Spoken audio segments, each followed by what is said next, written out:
ইন্টারপোলের তালিকায় থাকা বাংলাদেশিরা কারা? বাংলাদেশের সাবেক প্রধানমন্ত্রী শেখ হাসিনার বিরুদ্ধে ইন্টারপোল ওয়েবসাইটে রেড নোটিশ জারি হতে পারে এমন গুঞ্জন ছড়ায় সম্প্রতি। শেখ হাসিনাকে দেশে ফেরাতে বাংলাদেশ সরকারের পক্ষ থেকে ইন্টারপোলকে দেওয়া হয়েছে চিঠি, কিন্তু শেষ পর্যন্ত আন্তর্জাতিক এই পুলিশি সংস্থার ওয়েবসাইটে এখনও শেখ হাসিনার নাম দেখা যায়নি। ইন্টারপোলের তালিকায় রয়েছে 63 জন বাংলাদেশিদের নাম।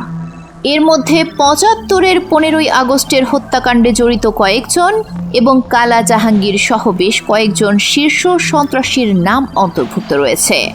বাংলাদেশ অনেকবার চেষ্টা করার পরও সাড়া দেয়নি আন্তর্জাতিক এই পুলিশি সংস্থা। শেষ পর্যন্ত শেখ হাসিনার নাম ইন্টারপোল কি তাদের ওয়েবসাইটে তুলবে? আপনার কি মনে হয়?